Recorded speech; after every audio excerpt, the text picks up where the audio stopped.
listening to Second Wind with Joyce Buford, where women who are ready to expand their life adventure discover the tools to stop playing small and tap into the courage required to enjoy their second wind. Welcome.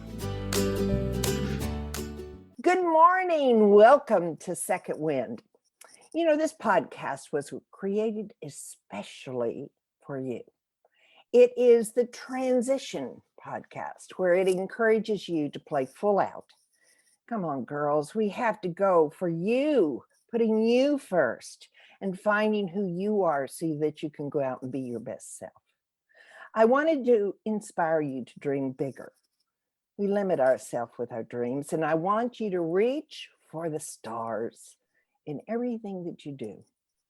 And to inform you how to get to your second wind experience is why I hopefully wish that this is the reason you're here today. Now, the one way that I do that, of course, is by having fabulous guests for you. And today, Kristen is no exception to this. She is indeed a fabulous guest. I was so fascinated in reading her website, which we will share with you, that I do hope you'll go and visit her website.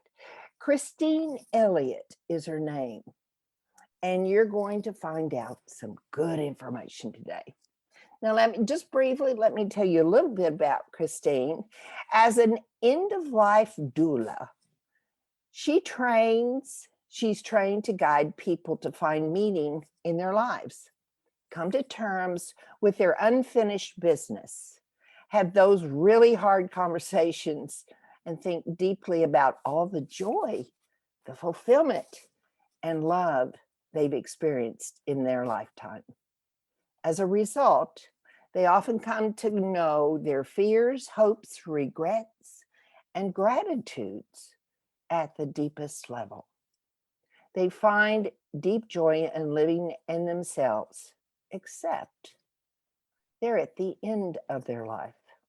So that is, a doula is helping someone transition. Now, Kristen, you're gonna give a much better twist to this than I am, but a doula is really, where does that word come from? Yeah, well, first of all, thank you so much for having me, Joyce. I'm very excited to be here and to chat with you. And I just love all the work that you're doing and the permission that you're giving all of us to really think about what's next in our lives. So thank you for what you do. Thank you. The word doula is Greek, and it goes back a very long way. And actually, you know, we tend to think of doulas, I think, as in the realm of birth, as that's been popularized in the last, 40 years. But actually, a doula is somebody that helps people transition through multiple stages of their lives. Traditionally, this role has been held by women. So from birth to death and every transition in between, a doula is somebody that helps guide folks and make that maybe a little bit easier and helps you get kind of the most out of the experience. So it's not just primarily in their dying and passing on to another, it's throughout their lives. It's correct? Throughout their lives. And, Yes. Just as a society, we've kind of done away with that role over time and the importance of the ceremony and the ritual and the acknowledgement of these transitions that we go through in life. And those are really the things that solidify the change within our bodies, within our emotional bodies and our psyches that help us move through them more easily. So I'm Right. glad to be bringing at least a little part of that back. Yes. I mean, we all go through so many changes. I call them defining moments, but they're multiple in every life. Some are traumatic, such as divorce or a death of a spouse. But no matter, I mean, there's transition and pain that comes with moving to another state, even, or moving out of mom's dad's house. There's all so many transitions. But I want to talk about and just share with the audience that you also have another part of your career that you have been doing for over 20 years. And what is that? Yeah, I'm a corporate marketer. So I head up marketing for a large outdoor apparel company, and I Mhm. have the benefit of helping that company kind of open up outdoor experiences to a lot of people, anyone that wants to have them. And I'm really grateful for that work. I love that work. Mhm. It helps, me grow on a daily basis. And Mhm. that's the main the main thing that I do on a daily basis. And then I Right. also have my doula work, my work with the dying, and Uh-huh. then I use the work with the dying to also help the living as well, Yeah. have a deeper relationship with themselves. Yeah. And you do this through a podcast, your own podcast that Yep, it's Dying to Live with Kristen Elliott. yes, I love the title. And on your website, we could go and visit and see multiple recordings that you have. And Yeah, you can get the podcast anywhere that you listen, Spotify, Apple, but yes, make it really easy on kristenelliott.co to listen to every episode right there on the site. yeah, yeah. Um, how do people find you if they're looking for the passing of a loved one, or it's just a personal desire of somebody who's facing the transition from life to death? Mhm. Um, there's so much mystery about that. If you've not become active in your Christian part of your life, there's a big question there. And how do people find you in their communities or a person like you? Sure. Yeah. And I think it's different by community, depending on where you live throughout the world or throughout the country.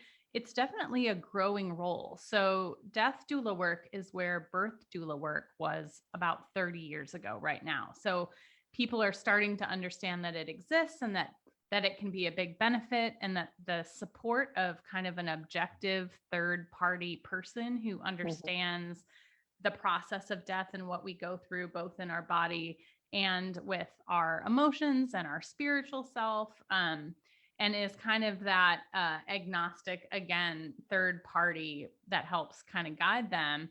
I think that's just coming around now into people's consciousness. Yeah. But typically hospices, hospitals, community groups, religious organizations, spiritual organizations will all have some kind of an access to information about doulas. And if you just Google, end of life doula, end of life guide in your area, something will come up. You'll be able to kind of follow the bouncing ball to a person or a group that resonates with you. Yeah. Well, I'm going to do that because, I'm in Texas. And Texas, I'm curious to know if Texas has progressed to this, I want to say, beneficial um, transition. I mean, it's a healthy way for somebody to feel safe as they Mm-hmm. make this journey, and um, that they shouldn't face it by fear. It was so funny. I watched a movie. It was real life. I'm watching more of Netflix these days, and um, it was about a young boy that had actually had an end of life out of body experience. And it was so family oriented. Of course, he had to be from a minister's family. His father was a minister. It was so, I felt so happy. I mean, it was Mm. a wonderful story. And basically, that's what you're doing, is helping somebody understand just the rewards of their life that they lived, right? Yeah. Yeah, that can be part of it for sure. There's a joke, quote unquote, in the end of life doula community that we really do a whole lot of nothing. And what that means is just being a sacred space holder, if Uh-huh. nothing else, for the big work of dying. Yeah. It's such a huge transition for people to go through, and so often the magnitude of it maybe gets a little bit swept under the rug, either with the way that we handle things in the medical community Mhm. nowadays, where doctors won't really talk about you dying because they're so focused on you living or what Yes. have you. a doula can be there to simply hold space for the fact that, yeah, this is happening, that it's okay, that it's natural, and then can also help educate as to what the body is going through and emotionally, help somebody transition through all of the different emotions that come up as well. So how do you start with somebody that, you've been asked by the family or the organization to come in and speak with somebody? I would assume they're receptive to it, and start it from there. So how do you start with somebody? Yeah, and that's a great question too, because people are often curious, are we typically engaged by the dying person themselves or by their community, family, friends, loved ones? And it can really range. In my experience, it's been both. It's been mostly the dying person, who sometimes will reach out because they know me personally, maybe on the periphery, and they understand that I'm somebody that's comfortable talking about this topic at the very least. But let's say somebody finds me through my website or through an organization that I'm a part of called staynear.co, or through my co-op here called Stone Circles Collective. Typically we do a kind of a free, like 45-minute to an hour chat just about what the person is looking for and what their needs are. Determine if we're a good personality fit, because you definitely want to make sure that you're going to be a good fit if you're going to be working with someone at that place in their life, especially over an extended period of time. And then from there, we kind of design into what our interactions are going to be, how often, how long, the kind of support that they want. And it can really range. There's a whole host of things that we do. Really? I'm curious. Well, I have two things. You're very young and you're attractive. And my question there is, do you ever get any pushback because you are young? Oh, how young do you think I am? Well, I happen to know that you've been working with your corporate job for 20 years. So you probably had that gift that as you age, you're going to really be thankful for. Yeah. You forever. I mean, I'm in my mid 40s. Okay. But I do look younger, I think. Yes. And I get that a lot. And I don't get pushback about that. Okay. I haven't really received pushback at all necessarily, because I think, it's about the space that you hold and the energy that you bring. But you bring up a good point, and it's why I'm part of the Stone Circles Collective here in Seattle. We have a handful of folks that are available, and when someone comes in and maybe they think they're interested in working with me, we figure out maybe we're not a great fit for whatever reason. There's 4 other people that are available to work with the person. So we like to have a bunch of personalities in the mix for that purpose. Yeah. I mean, not everybody's fit to work with somebody else. They just don't. Right. No. They just don't connect. Yeah. So it's great that you have that group and you're open about sharing that information. So I would think that many times you would meet people that wish they had done more.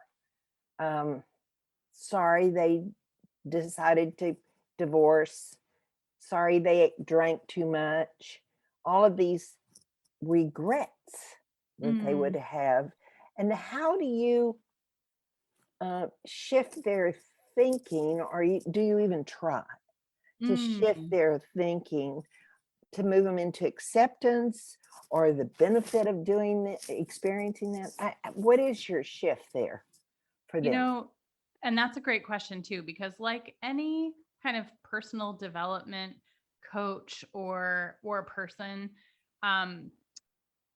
it is not my job to shift their thinking. It is my job to hold the space for them to come to whatever conclusions or finality that they want to come to, that they have the capacity to come to. So because I'm not familial generally, or part of their inner circle, I have the ability to allow them to speak about things that maybe they regret, or maybe also they're really grateful for that they can't speak with other people Yes. about. And in the Right. process of those things coming up and being spoken, often they're let go. Oh, so it's just saying them or sharing them that Sometimes. allows there be some peace there?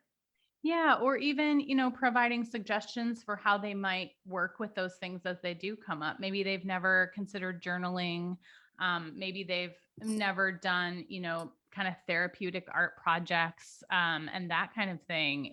It's maybe broadening their experience a little bit to allow other mechanisms to come into play that might be helpful for them to move through emotions and things that they're thinking about. Yeah. You're talking, I was stuck. I was stuck. I'm so sorry, Chris. But I was stuck in the final stages. But you actually had the benefit of coming in earlier Hmm. if they're aware of it, so that they Yes. can do some of those things. Yeah. And the Yeah. timing really does vary by person, right? So coming in earlier could be a week before death for some people, it could be months Mhm. before death. Yes. Typically we're a role that is available to people, say with a terminal diagnosis, or they know that the end is approaching. That's Yes. typically when a doula is utilized. But to your point, we also have a role in the final days of life and post death as well. And in the final days, also, if they want to design into this, much like a birth doula can design a birth plan for what you want the room and the ambiance and the people in the room to be and look like and do, you can do that for the end of life as well. And that's one Mhm. of the things that I really love doing for people, because it helps them hold on to their sovereignty in those days when they're no longer conscious. Mhm. We can write a death plan and say, here's what I want the room to look like, to smell like. Here are the sounds that I want to have coming into the room. Here's how I want people coming into my room to prepare. Do I want them to Yeah. take a moment outside the door and really think about all the things they're grateful for in my life, et cetera, et cetera. So the only limits here are the creativity and the thinking and the emotional capacity of the person who's designing their death plan. And then as the Mhm. doula, it's often our job to advocate then for that death plan to be honored while they're unconscious and as they're dying. Yeah. I wonder, for so many family members, friends, that actually coming to see somebody on their deathbed is traumatic for them. Oh, They yes. don't want to say something wrong. They want to be there. They want to express themselves, but they aren't quite sure how to do that. Mm-hmm. And so, do you, how can you help on that side of Yes. yeah, Yes, how absolutely. valuable that would be. Oh, that's so valuable. Yeah. Especially too, in the case of children who might be coming, or Yeah. who have been brought to honor or to see the dying person. Generally, actually, children are a lot more comfortable in the situation than adults are, because they have a Yeah. lot less programming about what death is or isn't, and how you're supposed to be and how you're not. Um, but yeah, we can help to lessen the fear and the nervousness around it by just simply both educating on what's going on with the dying person, especially if they're unconscious, and Mhm. also doing a little bit of guidance, and in grief too, after someone dies, often people are really afraid to say the wrong thing, and so Yes. they end up not saying anything. Uh-huh. But for the ones who are left behind, it doesn't matter what you say. Your presence, and it's the same when someone is dying, your presence is the most important thing that will be felt by the dying person, by the loved ones around them. So you really can't do much harm or wrong. Now, certainly Mhm. there are extenuating circumstances and family dynamics that come into play, but generally speaking, your presence is the most important thing. Yes. I interviewed, uh, several weeks ago, a woman that had written a book, And and it was on living and dying. Mhm. And she brought this to mind because I myself had just visited a friend whose husband had died. And I found it, even with my my journey, a little awkward as to what was I going to say to her. I knew what to say to her, but I didn't know what to say about her husband. And so it was really, I just really connected with the discomfort that Mm. we all build up. The first person I ever saw die was my grandmother, and I hardly knew her. Mhm. So we've come so far, and certainly with the times we're going through now, we're experiencing the need to go through that process of visiting and supporting death Mhm. victims, Mhm. families. Mhm. So anyway, I think that would be awesome. So do you kind of, um, how do you do that? Work with those visitors?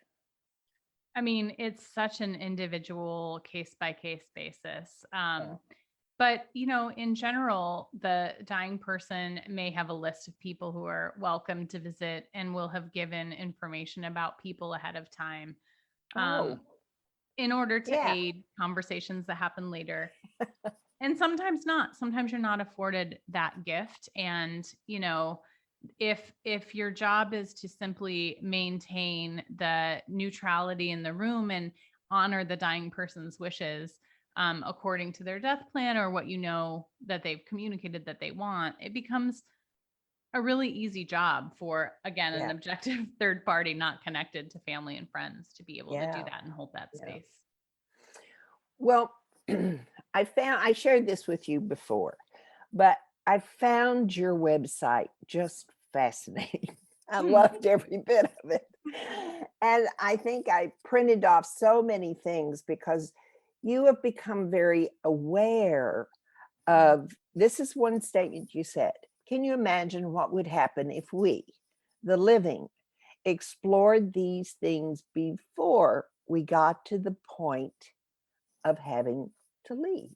Hmm. And so you have developed your coaching into helping those people make present time transition decisions about their life, Hmm. right?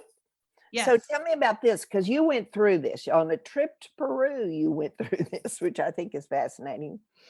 A beautiful country, beautiful people. Um, and they've got that Machu Picchu down there that is just, I mean, it is like sitting right next to God. It It is the is. most beautiful place I've Yeah. ever sat. Hmm. But tell us about how you made that decision, why that trip to Peru was so important to you. Hmm. Well, I've had the gift of coming into this life with a very visceral understanding that time is short. Not that time is imminently short for me, but that Mhm. life is short. We only have so much time here. And I've also always been fully aware, for me, the important thing about being here in this time right now is collecting as many experiences as I can.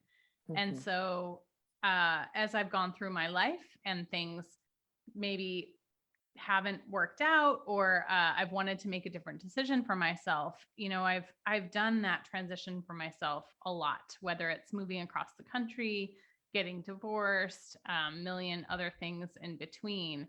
And Yeah. in 2017, I decided I was committing that year to being the year where I got to know my own soul. I had felt like I had been living this, what I call this life prescription written by Mhm. other people, whether it was Mhm. my family, community, the way I grew up. Just felt some parts and pieces just didn't feel like they fit authentically with me and how I wanted to live my life. Yeah. So I actually quit my corporate job for about a year at that point.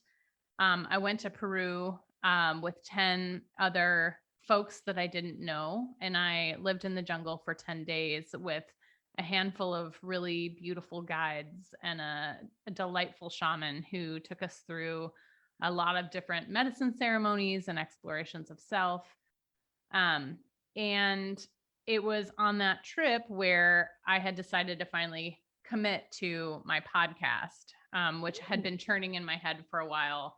And I really needed the courage to step up and be seen and be heard in that way. And started it then, in not until 2020, but the seeds had been planted. The desire to build a business for the living off of the work we do at the end of life also started to percolate, because as I was going through the training of being a doula and going through all the work, it occurred to me, why don't we do this while we're living? Why do we wait until the end of life to really look at our regrets and the things that are hard, and also the things that are really beautiful about our lives, and start to piece together then a life that is fully built from our soul? Yeah. And so that's where the basis of the personal development work that I do with folks comes from. Well, I thought it took a lot of courage to move across the country, to go to Guatemala, to Peru. That took courage, just in a deep desire to get out of where you were. Oh, Right? 100%. Yeah. Woo. And it's not like there's an absence of fear. The fear exists, but it's kind of what you do with the fear. Yeah. Yeah. Now, you named your podcast Dying to Live. That's an interesting name. Thank you. Well, my podcast features people who have also kind of looked at their lives, and they have either rewritten their life prescription for themselves, kind of sat with that fear and used it to transform their lives into something truly meaningful. Or they're people that work with folks to be able to do that. And so I thought that it was quite apropos, because there's the big D, death, and then there's all the little deaths that we go through in our lives as well. That's really what all the little transitions are. And the fear of transition, is the same. It's probably a little bit more. I've never died as far as I know, so I don't know, but I'm guessing it might be a little bit more with the big D, but it's certainly present with the little D's too. Yes. So, and how long were you in Peru on your? I was just there for 10 days. Just 10 days? Yeah. But surely you got to tour around a little bit there, did you? Well, I was really in one very remote jungle area. So I did not tour around. I went straight from airport to basically to the retreat center, which was kind of in the middle of nowhere, and very happily so.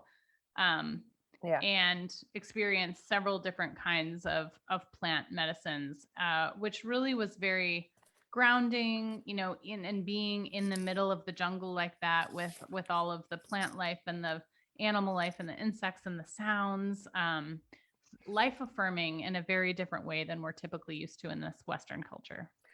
Now, that's a rainforest you were in, correct? Or not? Yes. Very, very damp. Tell us a little bit about being in a rainforest. Oh my gosh. Well, it is Sounds. Yes, it is far more damp than you think it's going to be. Nothing dried the whole time, and you just kind of deal with that. We bathed in the stream next to our hut. I roomed with two other people in kind of a rustic hut. We bathed in the stream. The sounds, and you've been to Peru, so you've probably experienced this as well, but the sounds are so much louder than you think they're going to be, and they are happening all the time. The rate there actually of death and decomposition, because of the vibrancy of the area and the nutrients in the soil. Also, you can kind of see it happening before your eyes. A plant dies, it decays and becomes something else in no time. It's very fascinating. I took a tour once. I don't remember what country I was in, but it was a tour on the benefits of the rainforest. And it was just fascinating to know what comes from the rainforest. Unbelievable amount of medicines, and that's what the big push is when people say save the rainforest, is because it is like a jewelry box. Mhm. It's got so many wonderful things that we need for Yeah. research and medicine and everything. It's So many things fascinating. we don't even know about yet. There's so much undiscovered there, and the more forestation that happens, the more things that will be lost to us that we don't even know about yet. Yeah. And that was led by a shaman, right? It was, yes, we had a shaman who was in Oh, residence there who led all of that okay. work. Yeah. Well, share with our listeners what is a shaman? Well, sure. So there in Peru, this a shaman had a family lineage going back thousands and thousands of years of Oh my gosh. working with the plants of the jungle, plants and animals actually of the jungle. Knew because it had been passed down to him from his grandparents and great grandparents, all of the plants, what their uses are, how to harvest them, and how to process them into medicines and other helpful substances.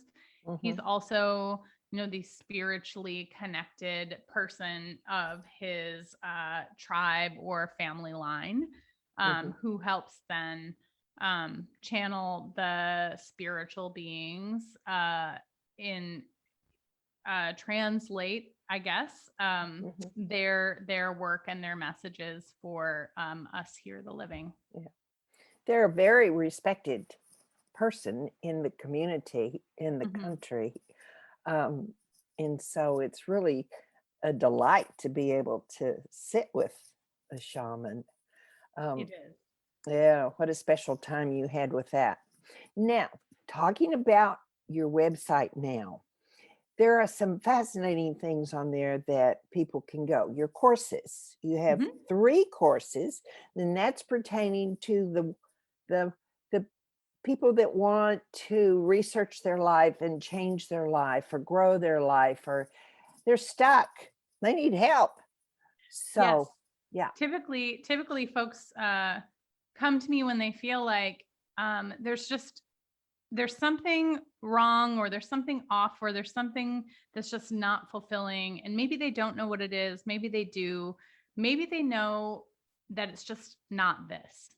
Maybe they don't Mhm. know what it is, but it's not this. And so Mhm. my courses and my individual work just again holds that space and helps them rewrite their own life prescription. So there's an Mhm. 8-week course in which we directly utilize the work that we do with people actually at the end of life in several different ways to take people through identifying those regrets and those gratitudes and kind of everything in between and a multitude of other things in order to deeply connect with themselves. That's my big program and has a lot of one-on-one time with me. Yes, yes, I was right.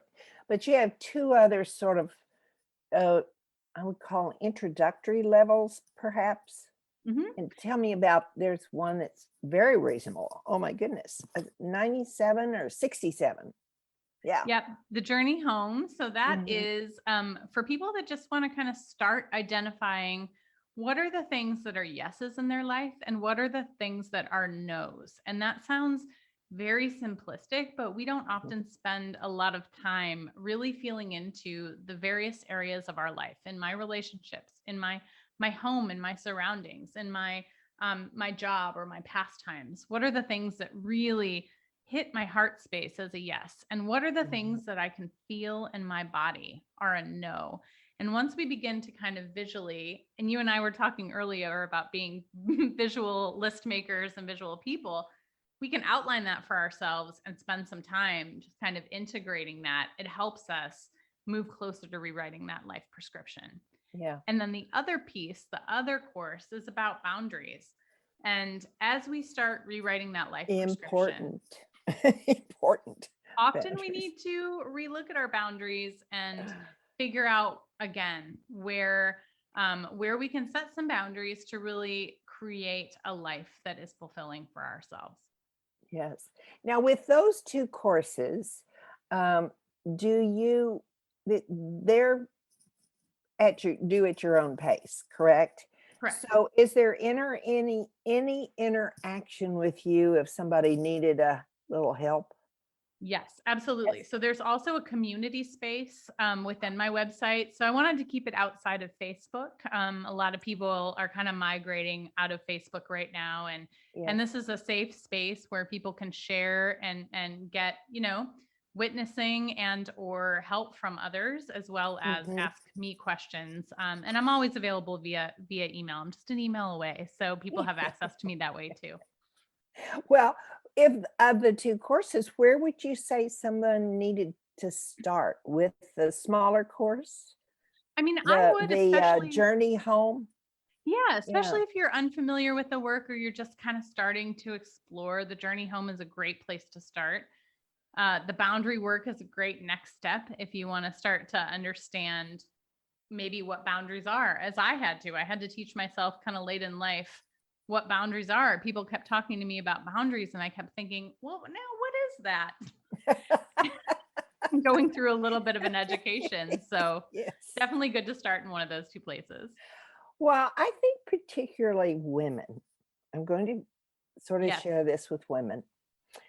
We are raised to be givers Yeah. and supporters and doers. And I think what, and it starts even at the age of 3, we Mm-hmm. begin this training. And so what comes so natural for us is really called giving ourselves away. Mm-hmm. Not that I'm all about I won't do anything for you, but it's I think it's kind of realizing where to create a boundary and where not is Mm. important.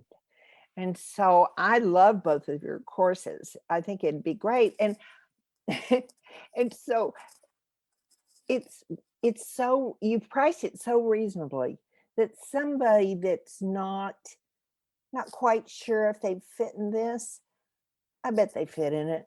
Oh, yes. The journey home is, I believe, where a woman would take that and go, that's me. You're talking about me. And the discovery would be awesome for them. It's a Mm, good start. It's it's a really a good good start. start. It Yeah, thank you for is. that. Yeah.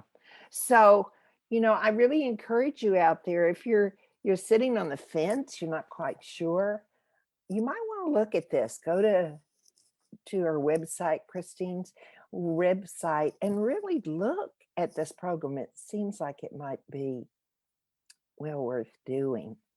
Yeah. Uh, Another fascinating thing, and the boundary thing. And I'll say another thing. I want to share another thing, Christine. I think, and I alluded to it in my intro, women say, they hear all the time, learn how to love yourself. You're not Mhm. loving yourself. They Mm, have no idea what that means. yeah. Surely that means a massage. And we're not talking about massages. We're No. talking about who do you like? Who don't you like? What do you like to do? What don't you like to do? What would you really want to be when you grow up? Even Mhm. if you're 50 years old, we Mhm. have those things that we kind of, oh no, I can't. I'm not smart enough. I'm not big enough. I'm not enough. Mhm. And so it's so important that we just halt. And this journey home is a great way to stop, halt, begin the study. Mhm. And even if you walk away with one thing, it's a plus, right? Mm. What if some of your people said that have used your program? Oh, yeah. I hear a lot that by offering these programs and kind of giving people permission to take a moment and honor themselves by identifying the things that are really resonant and the things that really aren't, or the Mhm. boundaries that maybe they haven't established, or maybe how to uphold boundaries or get a little bit closer, to themselves, the permission that it gives them to be a more holistic person gives back so much also to their families, to their communities, to the people that they interact with.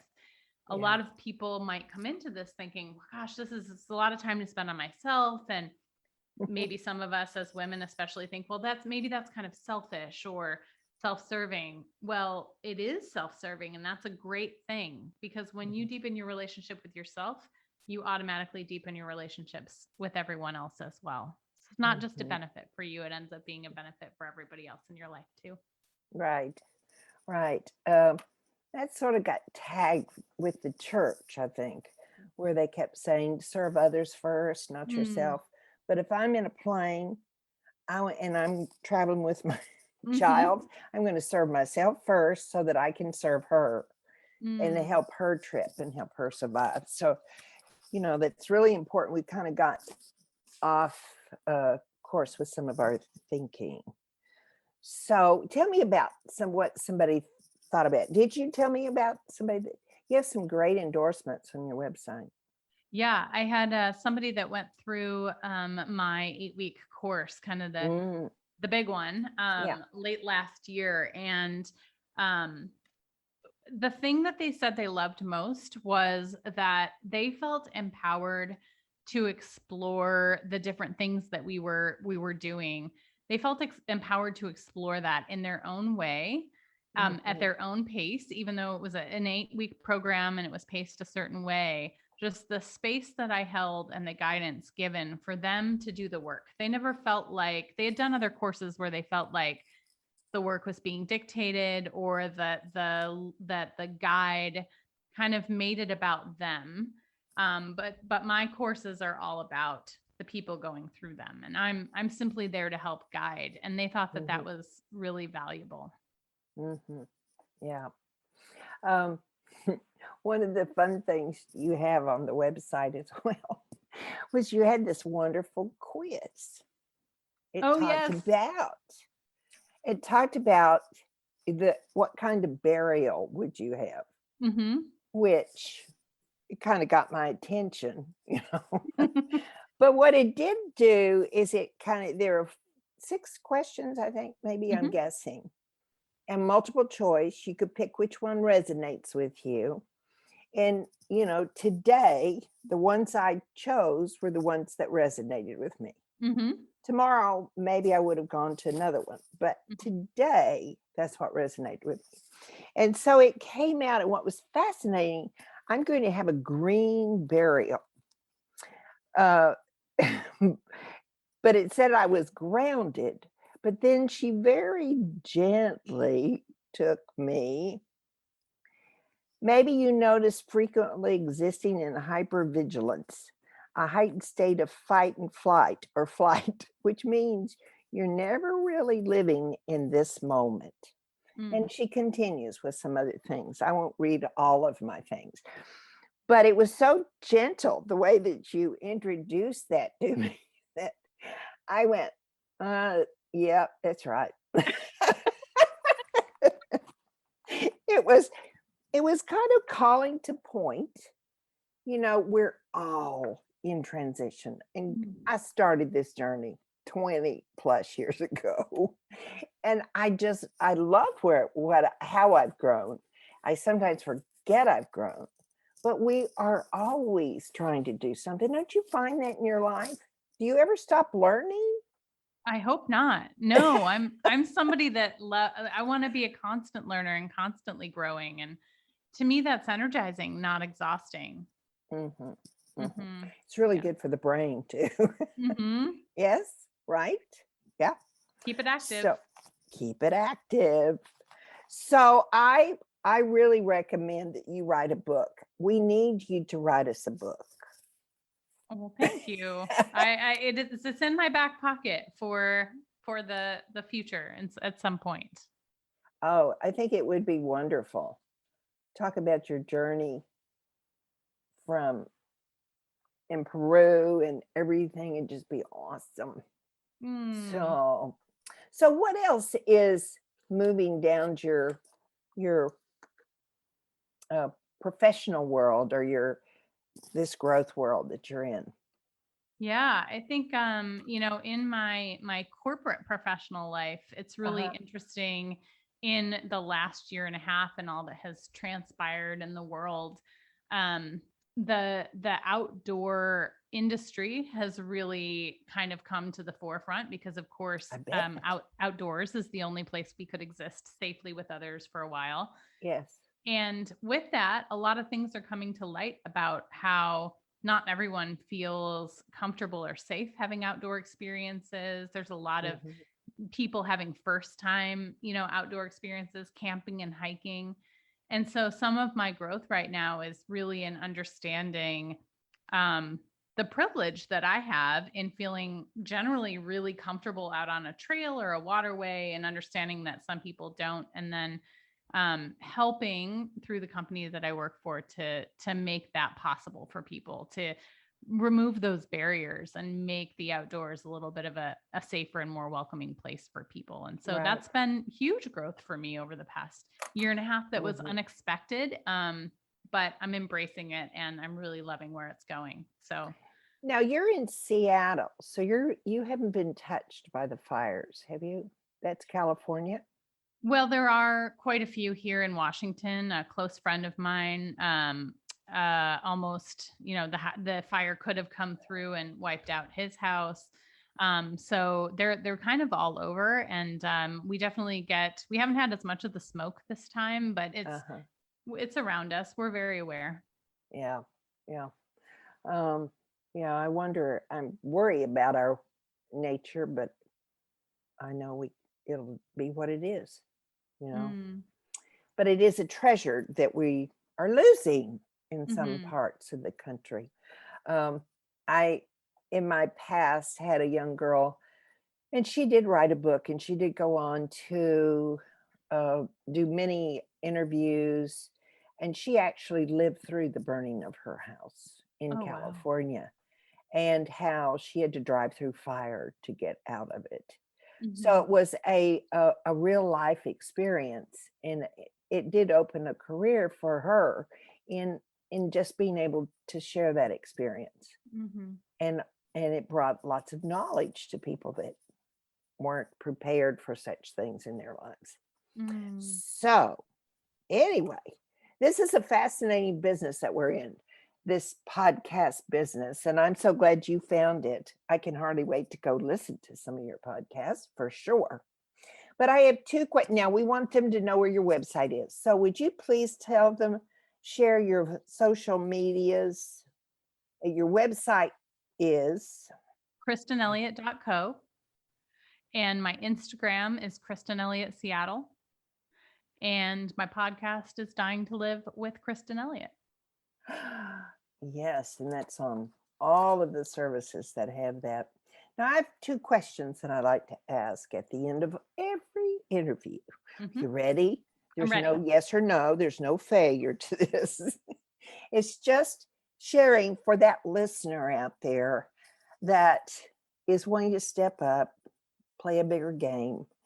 And so I'm asking if you might share any pitfall that you would suggest they avoid on their journey so they can make it fast. They don't have to go through that pain. It was painful, so you don't want to have to go through it. So that's a great question. I think I alluded to this a little bit earlier, but there are a lot of great programs. There are a lot of great people offering ways to deepen your relationship with yourself. I think as you're looking for support or a guide or a course, really look at whether or not that person or that course is focused on empowering you to do the work for yourself, or if they are suggesting that they will do the work for you, or if they are completely integral to your growth, because no good coach or guide would put themselves in that position. This work is solely for you and your development. And so you want to make sure that you're with somebody who is safe and not going to make it all about them. That's certainly been a pitfall for me in the past that I wish I could have avoided, and, recommend that for anybody else. Yeah. Well, I think even the coaching world has transitioned quite a bit over the many years that you and I have been in it. So, but yes, there are definitely mistakes that you make along the route, but they're all learning mistakes, I guess. Don't make that one again. Exactly.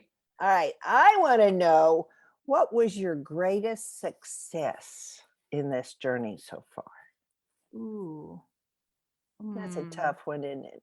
I bet you've had lots of wins. My greatest success is in my parenting.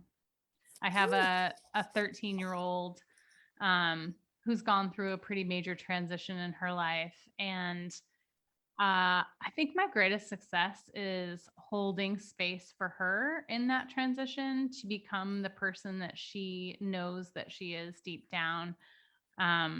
While I think she would say not putting any of my own stuff onto Mm, her as she goes through that. And that has mhm, certainly taken years and years and years of work to be able to separate those two things. But she is mhm. thriving and happy and maybe not excited to go back to school here soon, but definitely, on board with it and ready to thrive in her 8th grade year. So I'm pretty proud. I know it's those children that we can, we know what we went through to go through our learning and recreate who we are or undo some of the things, not because our parents wanted to, they just didn't know any better. Mm-hmm. And so we do know better because we've done the work. Mm-hmm. So, but even so, sometimes I slip. It's a constant growth, right? A constant learning, like you said earlier. I know my babies are older too, much older. But anyway, this has been just fascinating for me. I've loved knowing about your journey. I love what you're doing. Um, I think the Doula is a beautiful way for somebody to depart Mm. this earth um, safely and happily, you Mm. know? And so I Thank think you. that's a wonderful gift to give to somebody. But thank you for all your good work. It's been a thrill having you here. Oh gosh, thank you. I've enjoyed this hour so much. Good. And I look forward to more in the future. I want to have you on Dying to Live. Oh, yay! So, audience out there, I have, of course, your assignment for this week. I really want you to share this. It's so simple. Just go to Facebook and click share. It's so simple. And I know you walk away with something valuable from today. What would that be? Getting to know yourself better? Realizing it's pretty natural to want to grow and change. And it's a good thing to do. Well, I love being here. I love sharing wonderful people like Christine. Kristen, sorry, I'm changing her name, Kristen. But Kristen Elliott is one of those people that I'm so happy I was able to share with you. So please, going through this week, remember to be kind to your neighbors and your loved ones. And I'm so glad you're here. Hope you're here next week. We have another fabulous guest. Thank you for being here today. Joyce Buford returns next week at the same time for another edition of Second Wind. Through the Joyce Buford Empowerment System, women are receiving the support they need through their transitions and are able to reclaim their true purpose with confidence. They receive the tools they need to map out new lives. You can find out more about her coaching services at joycebufordempowers.com.